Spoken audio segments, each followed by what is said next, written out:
I am delighted to be here today to participate in this important conference. And I look forward to talking with you about a few strategies and suggestions for how we can think about negotiating and managing complex issues relating to the Arctic. I'm here on behalf of my university research center, the Program on Negotiation at Harvard Law School.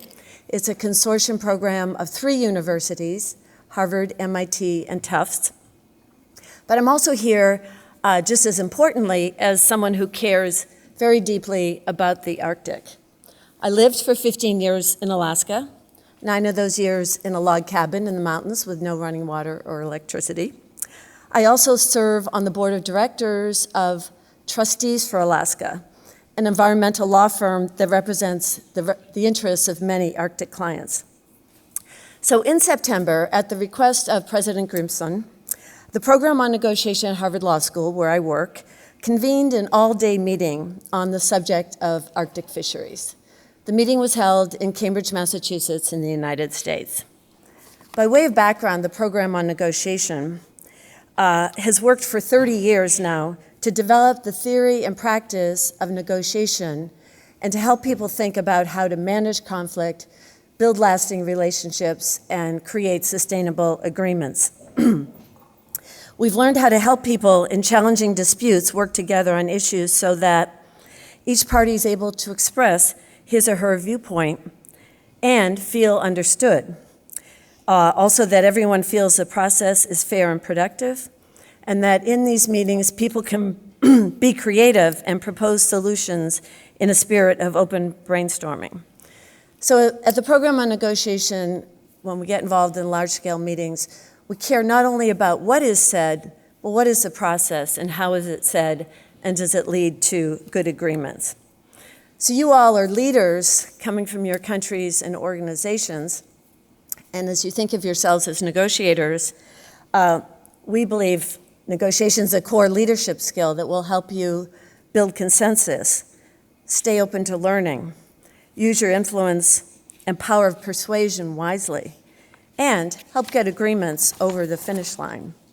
As we all know, generating international agreement on anything is difficult, and that's particularly true of complex multi-party, multi-issue negotiations. We give an award every year to someone we call the great negotiator, someone who's demonstrated outstanding skill over a lifetime of challenging negotiations.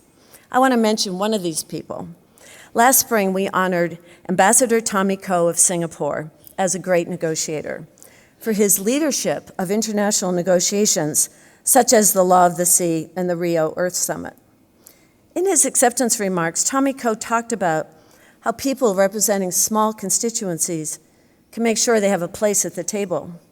They can form coalitions, really try to understand the other side's interests and respond to those. Tommy Koh talked about how when you are managing large negotiations, you need to be skillful at both miniaturizing, making smaller the discussion, and also expanding it as needed. He reminded us at the beginning of wisdom is to understand we all live in our own cultural boxes. That means we need to know our own limitations and be eager to learn from others who are in their own cultural boxes, whether it's fisheries, resource development, environmental protection, government, or the communities of those who live in the far north. So the Arctic Devising Seminar that we held at Harvard was a special one-day collaborative problem-solving session designed to use core negotiating principles. Ahead of the seminar, a team from Harvard and MIT conducted a stakeholder assessment. They interviewed some 50 people to gain an understanding of their interests and perspective on a set of issues relating to Arctic fisheries. This assessment document was distributed to the participants of the Devising Seminar in advance of their meeting, so that when we met to have a discussion, we started on a very high level of shared understanding. At the meeting, we had 23 participants from 10 countries, representing a wide range of stakeholder groups. They engaged as individuals rather than in their official capacities. To encourage openness, it was agreed beforehand that remarks would not be attributed to any individual. MIT professor Lawrence Susskind, a founder of the Program on Negotiation and the leading scholar on managing complex disputes, led the all-day session. Here are some of the topics of what we discussed and some of the thoughts expressed. So on the topic of risks to Arctic fisheries, participants agreed that there are really a wide range of risks, including but not limited to climate change and the related impact on ecosystems, potential competing uses, including shipping and resource extraction, and the threat of illegal, unregulated, and unreported fishing. The participants also felt that it's important to differentiate between different geographic zones and between talking about existing and possible future fisheries. With considerable uncertainty around if or even when there will be a viable fishery in the Central Arctic Ocean, there nevertheless is clearly a need for understanding what that impact would be on fisheries of different activities in the Arctic. Regarding conservation of fishing stocks, most participants felt that interim measures should govern actions, as long as there's a clear understanding of what kind of triggers would signal a move from those interim measures to the next phase of fisheries management. There was wide agreement that the gaps in our scientific understanding of Arctic fisheries and the associated ecosystems seriously impacts our ability to plan. We need to push for significant investments in money, time, and resources to address these significant monitoring and scientific gaps. To do this well, it'll be critical to have collaboration among research groups and various stakeholders. Universities and existing research organizations have an important role to play, and a new research organization specifically dedicated to Arctic studies should be considered. Participants also expressed their commitment to making sure that Indigenous peoples are not only heard, but are understood and truly valued. There needs to be a sincere and two-way transfer of knowledge between Indigenous peoples and other decision makers. And we need an appreciation that Indigenous peoples are not a monolithic group, but contain many different points of view on development and protection.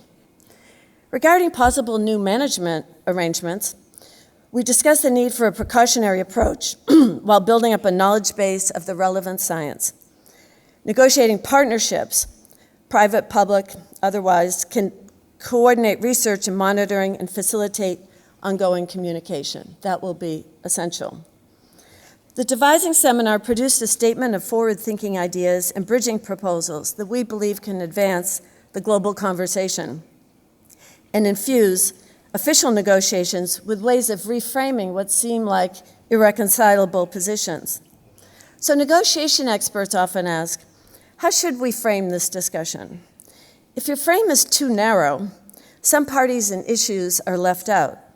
If it's too broad a frame, it can be unmanageable. Negotiation experts also ask, how do we operate in conditions of uncertainty? How do we build consensus and make real progress in planning for the future? What's your tolerance for risk? Where can we find common ground? And what are the points of difference? So why is coming to agreement so hard? Some of the barriers to productive discussions can include people have different views on the urgency of the problem. People can be reluctant to share information or be skeptical about the facts. There can be disagreement about what process to use, and there can be a lack of clarity what are the goals of these talks. So at the Program on Negotiation, we believe that the process we use to reach and talk about global agreements can be just as important as the technical understanding we all bring to the table. In fact, good technical solutions may be unattainable if we're not able to bridge our cultural and ideological differences. We encourage you to look at the summary report of the meeting that we held to see if there are ideas that might work for your discussions. We believe that this type of meeting, where you have careful work done ahead of time, where you're able to gather ideas and concerns without attribution, and where the discussion starts at a high shared level of understanding, that these kinds of meetings can be a model for future talks on the full spectrum of issues relating to understanding and safeguarding this place we all love, the Arctic. Thank you.